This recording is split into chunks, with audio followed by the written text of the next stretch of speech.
তুই আমার দুইটা জান্নাতের অধিকারী রে উসমান।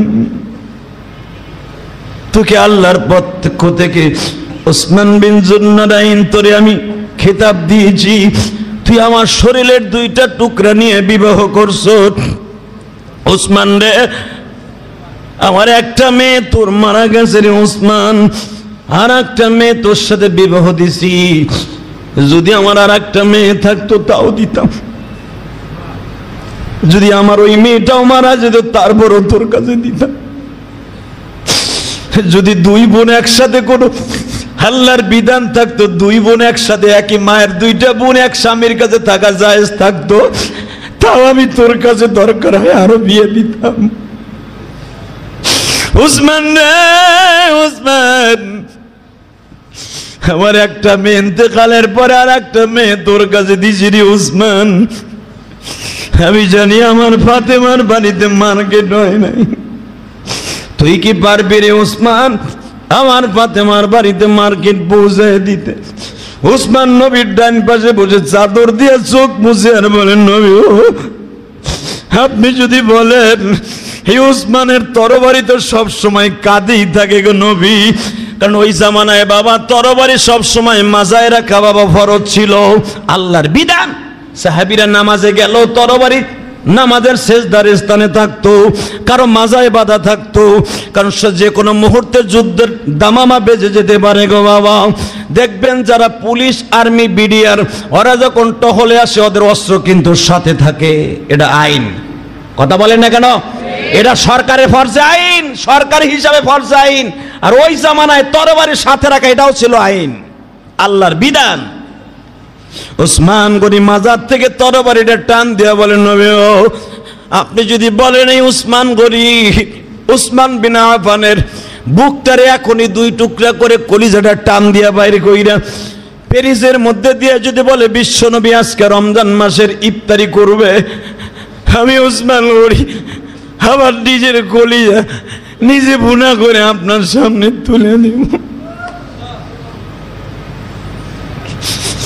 হুজুর আপনি একদিন বলছিলেন উসমান রে এই গরিব মানুষটাকে কিছু টাকা দিয়ে দিস, ওর ধনী পরিবারের ছেলে ছিল আজকে গরিব হয়ে গেছে, ওর বাবা মা ওরে একটা টাকাও দেয় নাই, ইসলাম কবুল করার অপরাধে ওর বাবা ওরে ত্যায্যপুত্র করে দিছে রে উসমান, ওরে কিছু সাহায্য দিয়ে দিস রে উসমান।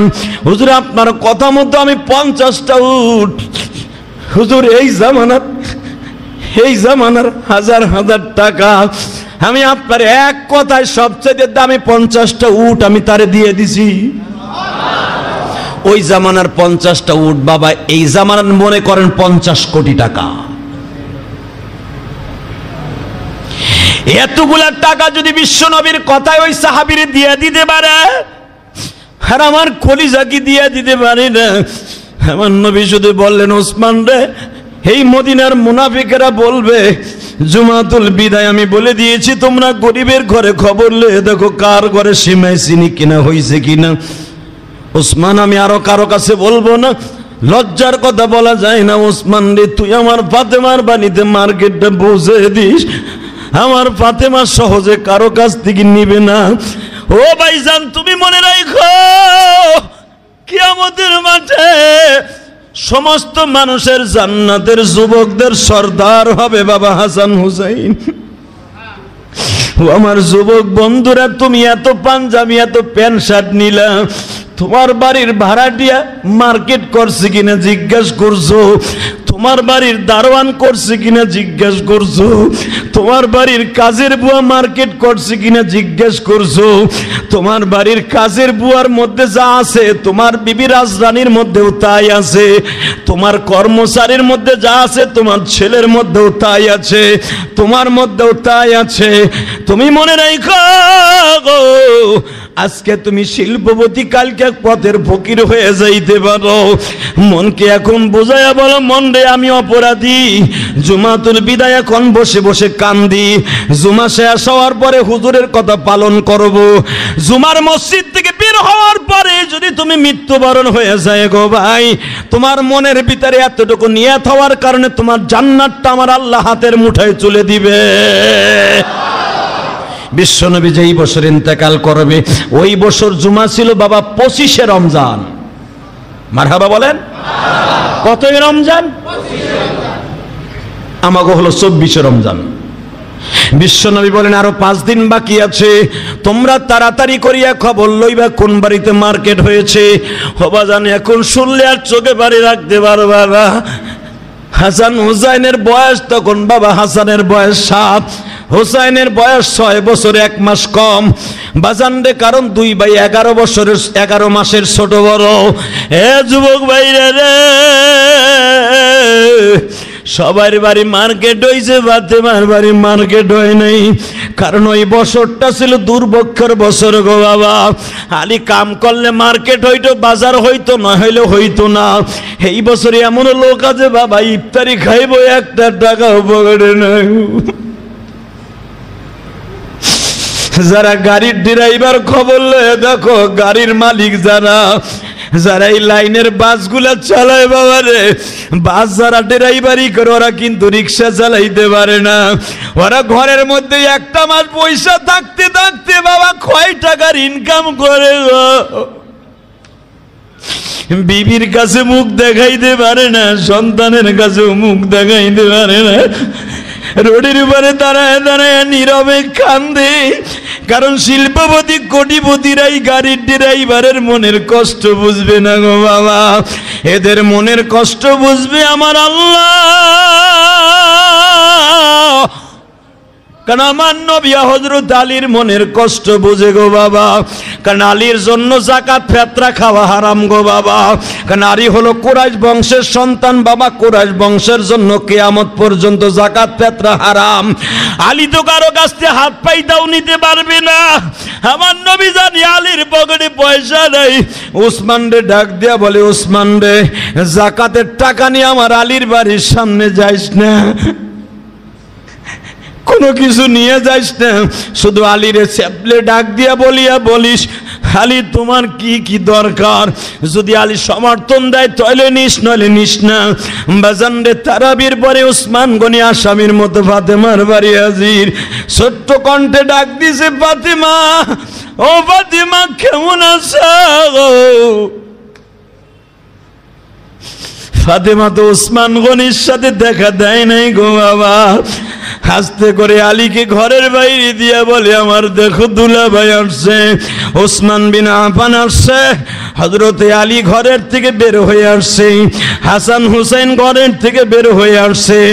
নবীর ফ্যামিলির ঈদ গো ভাই, যাদের হাতে তোমার আমার জান্নাতের চাবি গো ভাই, তাদের ফ্যামিলির ঈদের কথা দিয়া তোমার আমার সবক দিয়া দেই।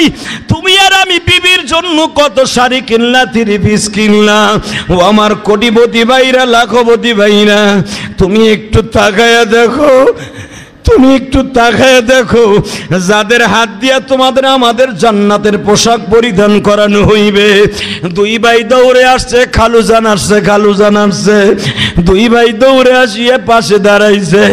ছোট্ট মানুষ মনে মনে ভাবছে, খালুজান তো বড় লোক মানুষ, অনেক টাকা পকেটে আছে। 2 ভাই পাশে দাঁড়াইয়া মনে মনে ভাবতেছে, হয়তো আমার আব্বুর কাছে টাকা দিলে আমাদের বাড়ি মার্কেট হবে। হযরত আলী চোখের ইশারা দিয়া বলে, হাসান রে, ঘরে যাও। চোখের ইশারা পাইয়া 2 ভাই গৌরাইয়া মায়ের কোলে যাইয়া পড়ছি। মা, আব্বু আমাদের 2 ভাইরে কেন রিটার্ন পাঠায় দিল?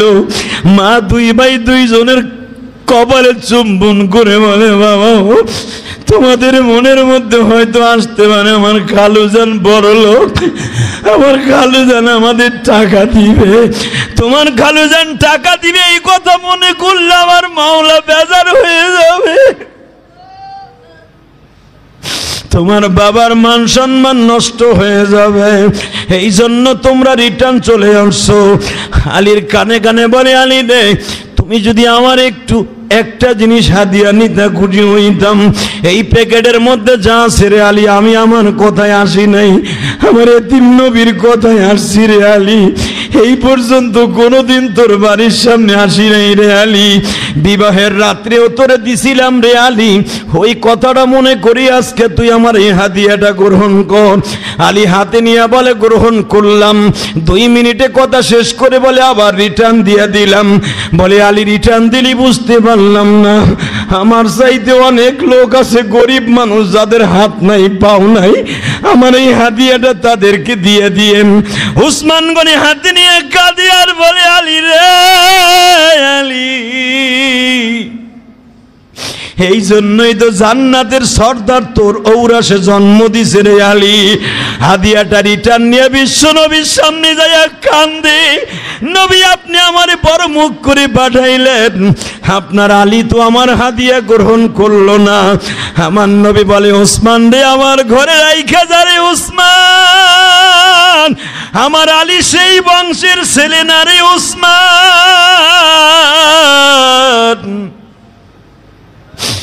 আমার আলী ভেঙে যাবে মস্কাবে না। আমার ভাইরা এবার শুধু চোখের পানি থাকবে আর কিছুই থাকবে না।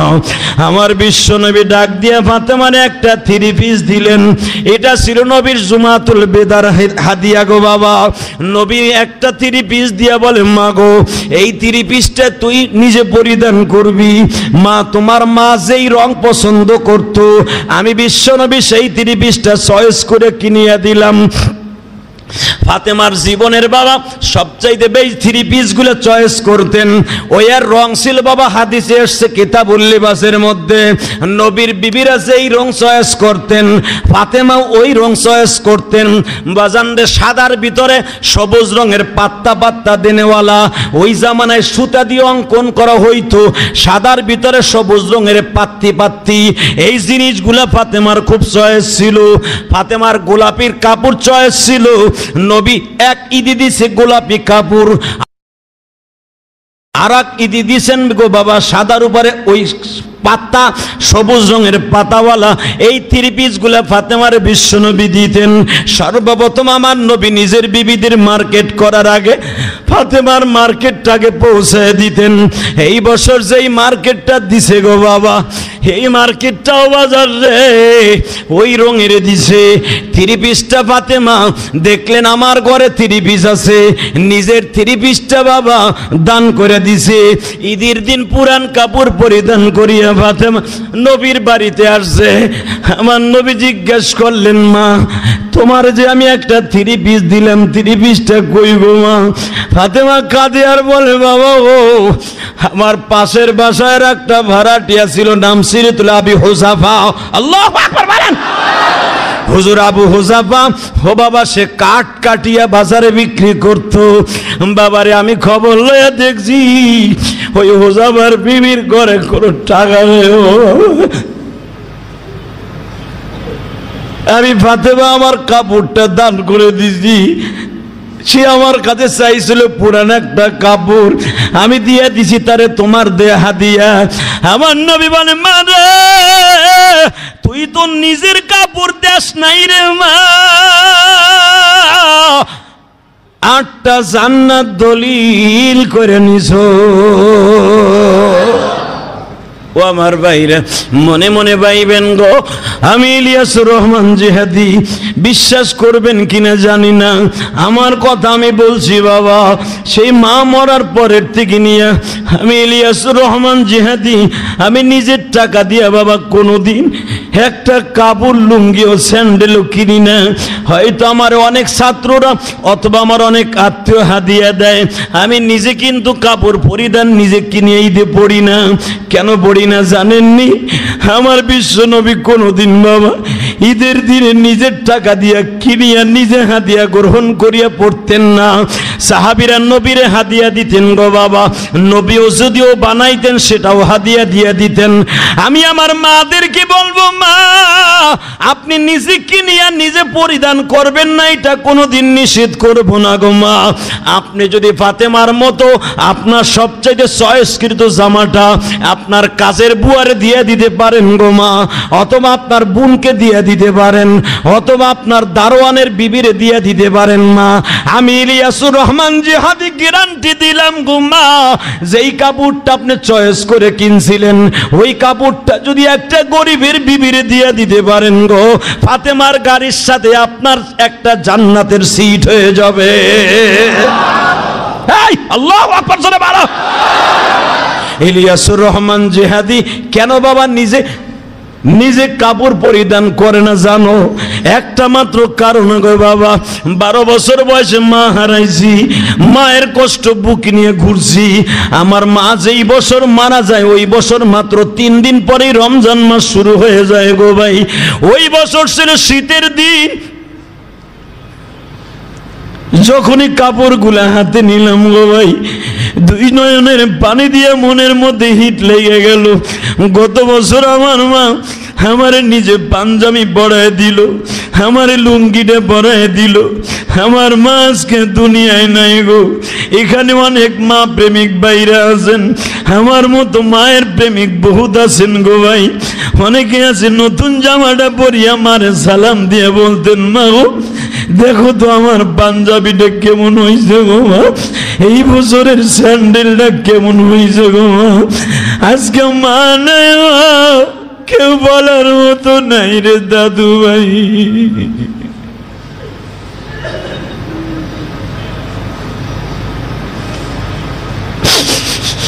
তোমার বাবা নাই গো দাদু ভাই, তোমার কেমন লাগে বলার মতো কেউ নেই।